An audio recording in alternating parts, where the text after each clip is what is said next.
शांति में छिपा है हर समस्या का हल। मित्रों, यह कहानी कर्मों के फल पर आधारित है।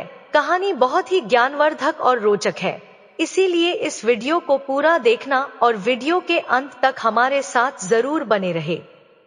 मित्रों, किसी गांव में एक दानवीर नाम का किसान रहा करता था। उस किसान के 2 पुत्र थे। उसमें से एक का नाम पंकज और दूसरे बेटे का नाम गगन था। खेती बाड़ी करते हुए उनके दिन बड़े ही सुखपूर्वक व्यतीत हो रहे थे। सभी आराम चैन से रह रहे थे। एक दिन की बात है, वह बूढ़ा दानवीर किसान बहुत ज्यादा बीमार पड़ जाता है और उसने अपने दोनों बेटों को अपने पास बुलाया और उनसे कहा कि मेरे बच्चों, अब शायद मेरा अंतिम समय आ गया है।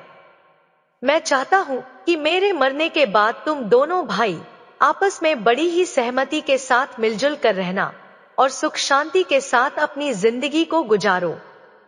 मैंने बुरे वक्त के लिए कुछ अशर्फियां इकट्ठा की थी, जिन्हें मैंने घर के पीछे में जो बरगद का पेड़ है उसी के नीचे जमीन में दबा रखा है। अब वह तुम्हारे काम आएंगे।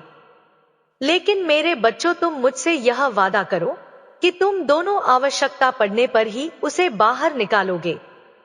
वह दोनों कहने लगे कि पिताजी, हम वादा करते हैं, जैसा आप कहेंगे हम बिल्कुल वैसा ही करेंगे।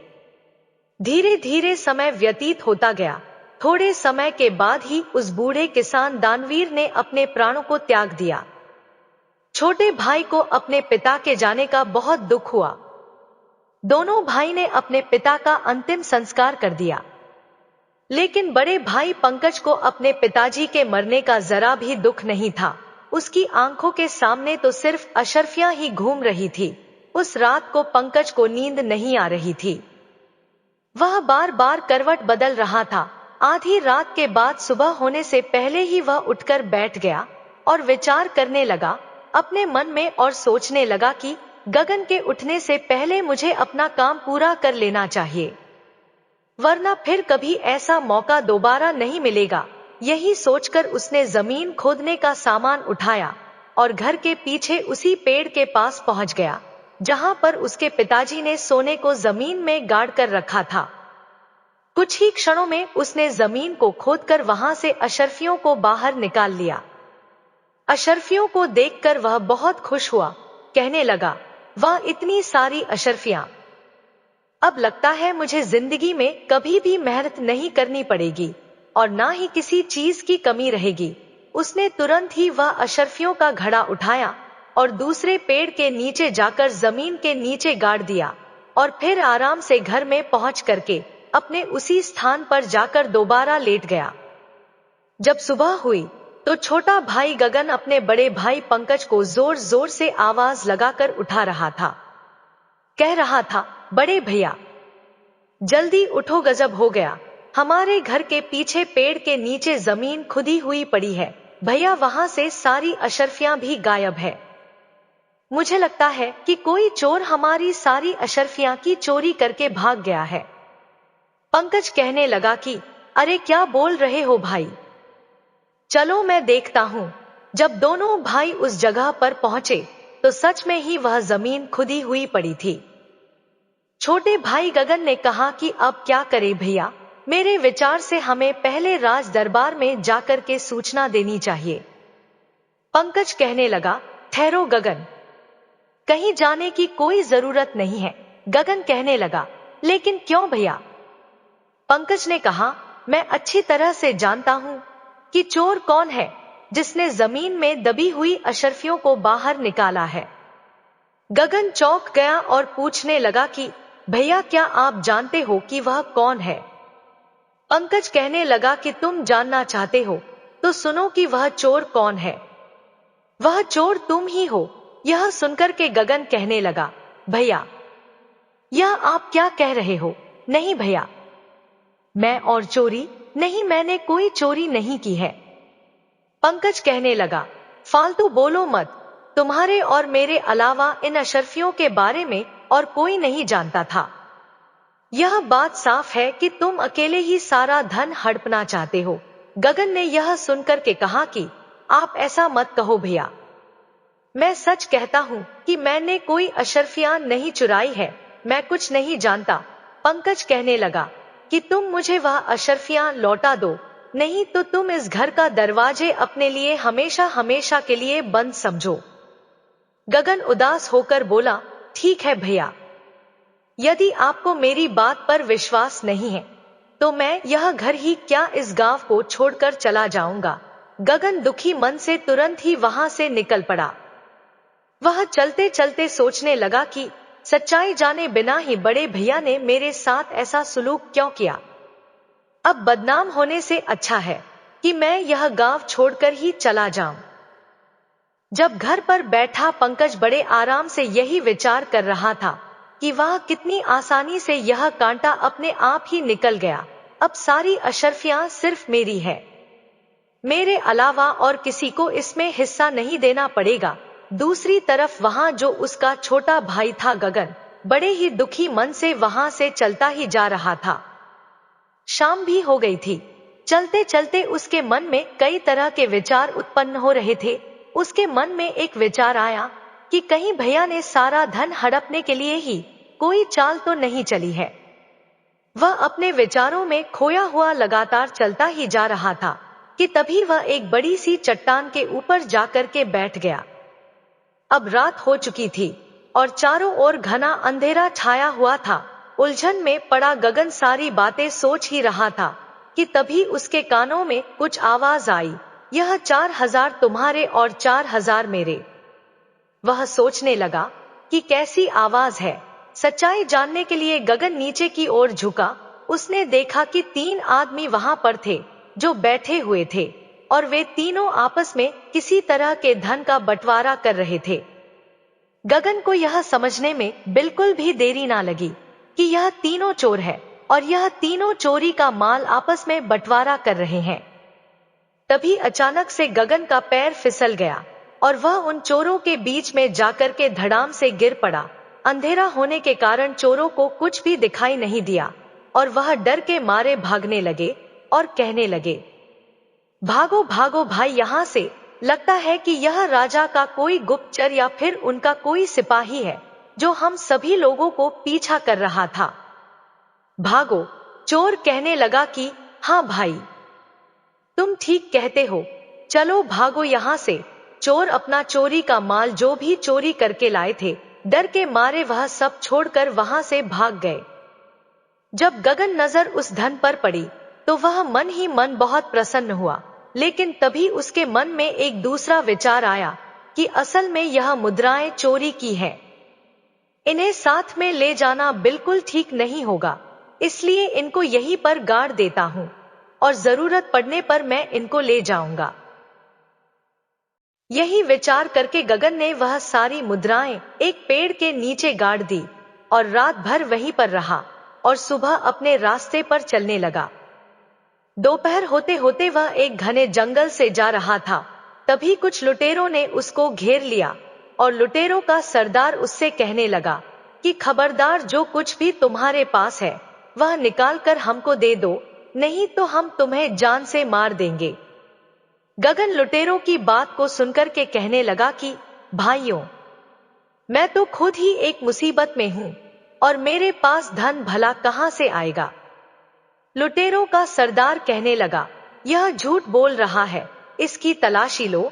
तलाशी लेने के बाद जब गगन के पास से वास्तव में उन्हें कोई भी वस्तु प्राप्त नहीं हुई तो सरदार क्रोध से चिल्ला उठा और कहने लगा, कोई बात नहीं है, अगर इसके पास पैसे नहीं हैं तो भी यह हमारे काम आएगा, इसे अपने ठिकाने पर ले चलो। देवी माँ को इसकी बलि चढ़ाई जाएगी। यह बात सुनते ही गगन के होश उड़ गए। वह सोचने लगा, एक तरफ मैं मुसीबत का मारा था और कहां जाकर इन डाकुओं के चंगुल में पड़ गया, उससे और बड़ी मुसीबत का सामना करना पड़ रहा था। तभी कुछ डाकू ने गगन के हाथ पैर बांधे और गगन को उठाकर अपने ठिकाने पर ले गए। परंतु उनके अड्डे तक पहुंचते पहुंचते गगन को एक उपाय समझ आ गया। अड्डे पर पहुंचने के बाद उसने डाकुओं के सरदार से कहा, अगर तुम मुझे अपने दल में शामिल कर लेने का वादा करो तो मैं तुम्हें 8000 स्वर्ण मुद्राओं का पता बता सकता हूं। इतना सुनकर वह जो लुटेरों का सरदार था कहने लगा, 8,000 मुद्राएं। यदि तुम वास्तव में सच कहते हो तो हमें तुम्हारी शर्त मंजूर है, जल्दी से हमें उन मुद्राओं का पता बताओ। गगन कहने लगा कि देखो भाई, अभी तो रात होने वाली है, इस समय वहां पर जाना बिल्कुल भी ठीक नहीं है। कल सुबह होते ही मैं तुम लोगों को वहां पर लेकर चलूंगा। लुटेरों का सरदार कहने लगा, ठीक है, लेकिन खबरदार हमारे साथ कोई भी चालाकी करने की कोशिश बिल्कुल भी मत करना, वरना तुम जानते हो कि इसका क्या परिणाम होगा। तुम्हारे साथ जो भी होगा वह तुमसे बर्दाश्त नहीं होगा, इसीलिए सोच समझकर मुझसे कोई बात करना। गगन बोला, निश्चिंत रहो सरदार, मैं तुमसे कोई भी धोखा नहीं करने वाला। सुबह होते ही मैं आप सबको वहां लेकर जाऊंगा। सरदार ने कहा, ठीक है। अगली सुबह होते ही गगन उन चोरों को उसी जगह पर लेकर के पहुंच जाता है जहां पर उसने वह सोने की मुद्राएं जमीन में दबाई हुई थी। सरदार के आदेश पर तुरंत ही उसके आदमियों ने उस जगह को खोदा और शीघ्र वह स्वर्ण मुद्राएं उसके सामने थी। स्वर्ण मुद्राओं को देखकर के वह सभी जो सरदार के आदमी थे वह बहुत प्रसन्न हो जाते हैं। मुद्राओं को अपनी थैली में भरकर अपने अड्डे की ओर चल पड़े, परंतु गगन के दिमाग में अभी भी कोई दूसरी योजना चल रही थी। वह विचार कर रहा था कि यह स्वर्ण मुद्राएं एक तरह से तो मेरे काम में ही आई, लेकिन मैं जल्दी ही इनकी मौत का कारण बन जाऊंगा। इस घटना के बाद गगन लुटेरों के गिरोह के साथ ही रहने लगा और वह लुटेरों का सरदार का सबसे विश्वासपात्र व्यक्ति बन चुका था। कुछ समय के बाद गगन ने उन लुटेरों के सरदार से कहा कि सरदार, मैं 10 दिन के लिए अपने घर को जाना चाहता हूँ। यदि आपकी इजाजत मिल जाए तो मैं अपनी बूढ़े माँ को, जो इस समय बीमार है, एक बार उनसे मिलना चाहता हूँ। सरदार गगन की योजना से बिल्कुल भी अनजान थे। वह गगन को अपना सबसे विश्वास योग्य मानता था। वह जानता था कि गगन उसका सबसे भरोसे का आदमी है, वह कभी भी उसके साथ किसी तरह का कोई धोखा नहीं कर सकता है। उस डाकू ने जब गगन की बात सुनी तो उसने अर्जुन को 10 दिन के लिए अपने घर जाने की इजाजत दे दी। गगन अपने घर जाने के लिए रवाना तो हुआ, परंतु वह अपने घर जाने के बजाय राजा के महल की तरफ चला गया। उधर राजमहल में महाराज पहले ही उस डाकू के आतंक से बहुत परेशान थे। वह अपने महामंत्री से कह रहे थे कि मंत्री जी, आखिर वह डाकू कब पकड़ा जाएगा? पूरा राज्य उसके आतंक से परेशान हो रहा है। मंत्री जी महाराज की बात को सुनकर के कहने लगे कि मैं अपनी तरफ से पूरी कोशिश कर रहा हूं। वह आतंकी जल्दी ही आपके कारागार में नजर आएगा और उसको उसके किए की सजा जरूर मिलेगी।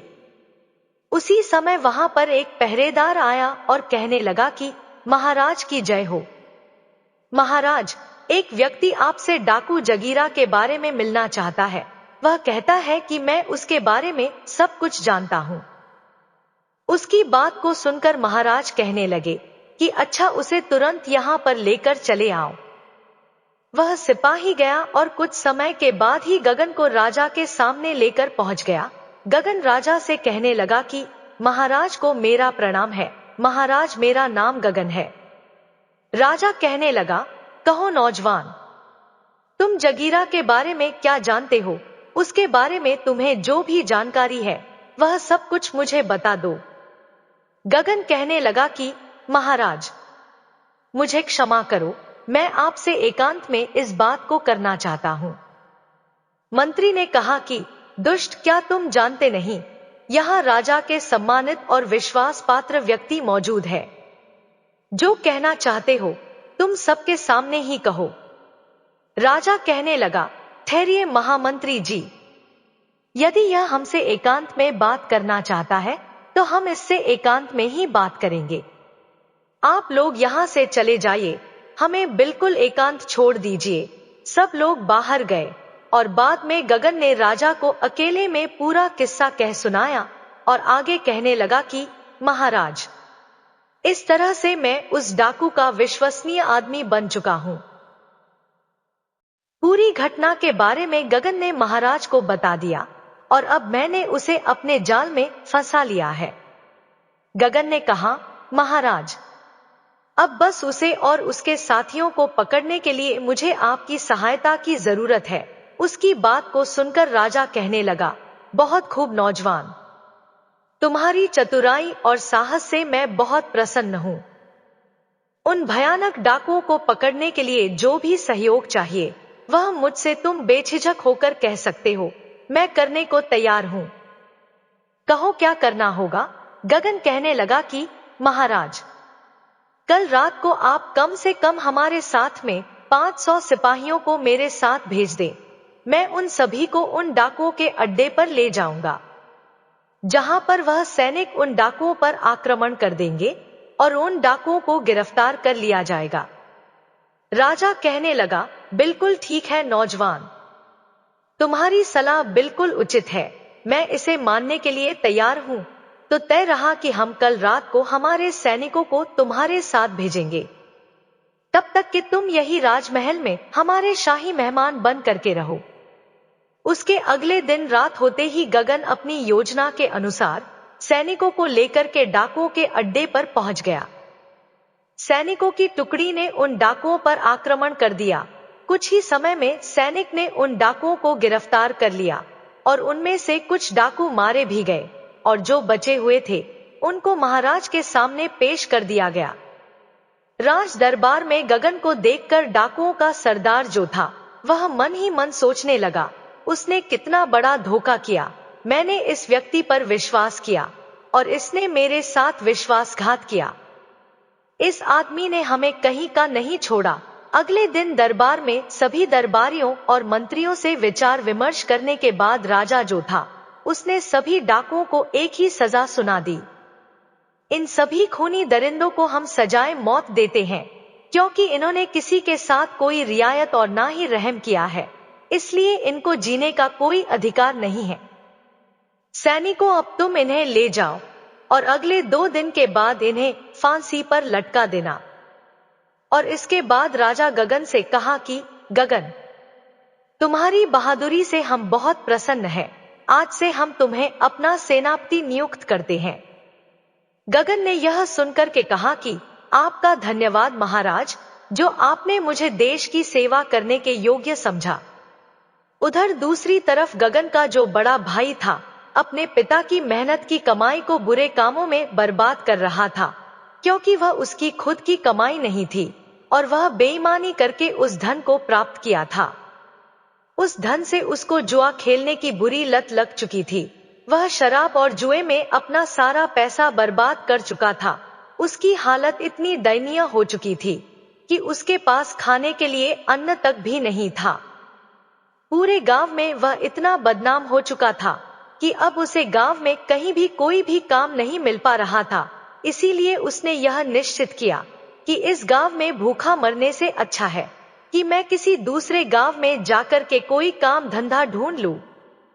इसी तरह से विचार करते हुए वह अपने घर से निकल पड़ा। चलता चलता उसी राज्य में आ पहुंचा जहां पर उसका भाई गगन सेनापति था। उसी नगर में वह किसी सेठ जी की दुकान पर गया और उनसे पूछने लगा, सेठ जी, क्या मुझे कोई काम मिलेगा? सेठ ने उसकी बात सुनकर कहा, अरे भाई, तुम तो चेहरे से ही चोर उचक के लगते हो, तुम्हें भला कोई क्या काम देगा? इसलिए मुझे माफ करो भाई और यहां से चले जाओ। पंकज सोचने लगा, ईमानदारी से शायद मुझे यहाँ पर कोई काम मिलने वाला नहीं, अब तो पेट भरने के लिए मुझे चोर और उचक्का ही बनना होगा। तभी उसकी नजर सेठ के पास रखी हुई एक थैली पर पड़ी। उसे लगा कि स्वर्ण मुद्राओं से भरी हुई थैली है। उसने वहां से वह थैली उठा ली और तुरंत ही वहां से भाग निकला और सेठ को उसे पकड़ने का मौका ही नहीं मिला। वह बस तो चोर चोर चिल्लाता ही रह गया और वह वहां से रफू चक्कर हो गया। बाजार के कुछ लोग उसके पीछे भागे, लेकिन पंकज को ढूंढ नहीं पाए और मायूस होकर लोग वापस अपनी जगह पर लौट आए। इधर सेनापति बन चुका गगन अपना काम बड़ी ही ईमानदारी से कर रहा था। एक दिन की बात है, महाराज ने गगन को बुलाया और कहा, गगन, तुम एक बहुत ही बहादुर, बुद्धिमान और नेक आदमी हो। मैं चाहता हूं कि मेरी बेटी के साथ तुम विवाह कर लो। कहो इस पर तुम क्या चाहते हो। यदि तुम्हारी इच्छा हो तो मैं चाहता हूं कि मैं अपनी बेटी का विवाह तुम्हारे साथ कर दूं। गगन ने कहा कि महाराज, यदि आपकी यही इच्छा है तो मैं इनकार नहीं कर सकता। मुझे यह विवाह स्वीकार है। गगन के इस फैसले से राजा बहुत खुश हुआ और कुछ ही दिनों में शुभ मुहूर्त को देखकर राजा की बेटी और गगन का विवाह कर दिया गया। विवाह को अभी कुछ दिन ही व्यतीत हुए थे और महाराज ने गगन को कहा, बेटा गगन, अब हम 70 साल के हो चुके हैं और इसलिए हम चाहते हैं कि अब राज्य की जो बागडोर है वह तुम संभाल लो। गगन ने कहा, आपको जैसा उचित लगे महाराज। अगले ही दिन गगन का राज्य तिलक कर दिया गया। महाराज तीर्थ यात्रा को निकल चुके थे। इस तरह से कुछ महीने व्यतीत होते हैं और उसके बाद जो सबसे बड़ी समस्या गगन के सामने आया वह था पंकज, जो चोर बन गया था, जो उसी का सगा भाई पंकज था और वह अब तक का नामी और खतरनाक चोर बन चुका था। सैनिकों ने काफी प्रयास किया लेकिन वह उसे पकड़ ना सके। चोर उसी जंगल में एक पुराने मंदिर में रहा करता था। एक रात वह बैठा सोच रहा था कि कोई ऐसी तरकीब लगाई जाए कि मुझे बार बार चोरी करने की जरूरत ना पड़े। एक बार में इतना माल उड़ा लिया जाए कि भविष्य में दोबारा चोरी नहीं करनी पड़े। अगर मैं एक बार राजा के खजाने पर हाथ साफ कर लूं तो मुझे दोबारा कभी भी भूख मरने की नौबत नहीं आएगी और ना ही कभी मुझे चोरी करने की कोई जरूरत पड़ेगी। और फिर मैं किसी दूसरे देश में जाकर अपनी आगे की जो जिंदगी है बड़े आराम से गुजार सकता हूँ। अगली रात खजाने की चोरी करने के उद्देश्य से पंकज राजमहल में पीछे जा पहुंचा। हाथों में रस्सी लिए वह दीवार पर चढ़ने की सोच रहा था और दूसरी तरफ संयोग से उस चोर के बारे में विचार करते हुए राजा को नींद नहीं आ रही थी। उस समय राजमहल की छत पर घूम रहे थे। जैसे ही पंकज रस्सी के सहारे छत के ऊपर चढ़ा, वहां पर मौजूद राजा गगन ने उसे देख लिया। राजा गगन ने अपनी तलवार निकाली और साथ ही अपने सिपाही को आवाज लगाई। कुछ ही पल में राजा के जितने सिपाही थे वह सभी वहां पर पहुंच गए। राजा ने सैनिकों से कहा कि सैनिकों, गिरफ्तार कर लो इसे। पंकज ने वहां से भागने की पूरी कोशिश की लेकिन किसी तरह से भागने में असफल रहा और सैनिकों ने उसे पकड़ लिया। गगन उसे देखकर कहने लगा, तुम तो मेरे भाई पंकज हो, लेकिन एक नामी चोर। मैं यह सपने में भी नहीं सोच सकता था कि मेरा भाई इतना बड़ा चोर निकलेगा। उसने आदेश दिया, सैनिकों, ले जाओ इसे कारागार में डाल दो। सुबह ही हम दरबार में जब बैठेंगे तब इसकी सुनवाई करेंगे कि इसके साथ हमें क्या करना है। राजा की आज्ञा पाते ही सैनिकों ने पंकज को कारागार में डाल दिया गया। अब वह मन ही मन अपने किए पर पश्चाताप कर रहा था, रो रहा था और सोच रहा था कि मेरे ही बुरे कर्मों का फल आज मुझे मिल रहा है। मेरी बुरी नियत ने मुझे आज पतन की इतनी गहराई में धकेल दिया है जहां से निकलना मुश्किल है। जबकि गगन, जिसे मैंने बेईमान बना करके धक्के मार करके अपने घर से निकाला था, आज अपनी ईमानदारी और नेकी की वजह से वह इस राज्य का राजा बन गया है और मैंने उसके साथ बेईमानी की तो मेरी यह दुर्गति हो गई और मैं जिसके पास सब कुछ था, एक चोर बनकर आज उसी के सामने, उसी के बंदीगृह में पड़ा हूं। इधर गगन को नींद नहीं आ रही थी। वह सोच रहा था कि कल का दिन मेरी जिंदगी का सबसे कठिन दिन होगा। मुझे एक बहुत ही भयानक अग्नि परीक्षा से गुजरना होगा। क्या इस परीक्षा में मैं कामयाब हो पाऊंगा? मुझे भी समझ में नहीं आ रहा है। काश महाराज ने मुझे राजपाट ना सौंपा होता तो कितना अच्छा होता। अपने भाई को अपने ही हाथों से मुझे सजा नहीं देनी पड़ती। अगले दिन दरबार में चोर पंकज को पेश किया जाता है। महाराज ने उससे कहा कि पंकज, तुम्हारे ऊपर लगाए गए चोरी के सारे इल्जाम प्रमाणित हो चुके हैं। क्या तुम्हें अपनी सफाई में कुछ कहना है? पंकज ने कहा कि बस इतना ही कहना चाहता हूँ महाराज, कि मुझ जैसे नीच और शैतान आदमी को आप इतनी कठोर से कठोर सजा दे कि भविष्य में चाह करके भी कोई चोरी ना कर सके और किसी के साथ कोई बेईमानी ना कर सके। गगन ने कहा, ठीक है, हम तुम्हें ऐसी ही सजा देंगे। सैनिकों, ले जाओ इस चोर को और इसका एक हाथ और एक पैर काट दिया जाए और इसके बाद इसे देश की सीमा से बाहर निकाल दिया जाए।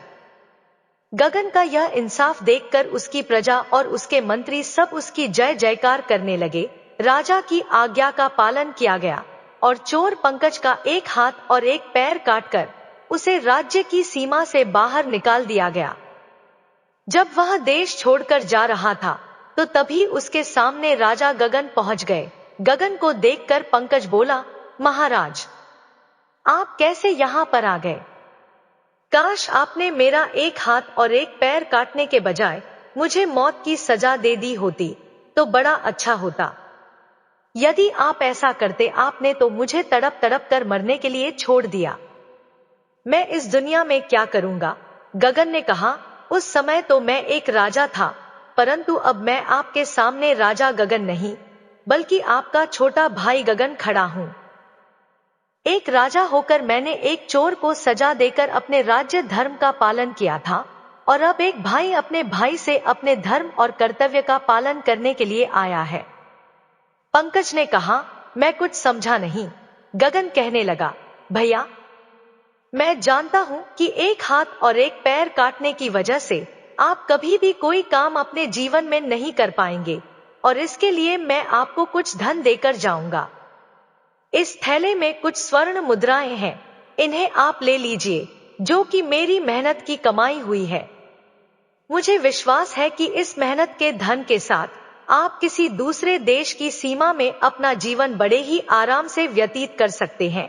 लेकिन भैया, आप इनकार मत करना, नहीं तो कभी भी मैं अपने आप को माफ नहीं कर पाऊंगा।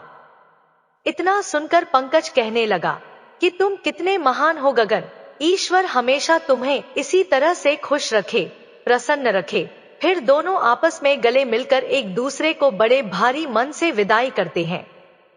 बड़ा भाई छोटे भाई से कहने लगा, मेरी ईश्वर से यही प्रार्थना है कि मुझे हर जन्म में तुम्हारे जैसा ही भाई मिले। और दोनों भाई अपनी अपनी राह पर इस तरह से वापस चले गए और उसके बाद उस देश में पंकज को दोबारा किसी ने भी नहीं देखा और राजा गगन को अपनी प्रजा का पालन करते हुए सुखमय जीवन व्यतीत करने लगे। मित्रों, यह कहानी आपको कैसी लगी है कमेंट करके जरूर बताएं। वीडियो अच्छी लगी हो तो लाइक शेयर करें और साथ ही हमारे चैनल को सब्सक्राइब करें। वीडियो देखने के लिए आप सभी का धन्यवाद।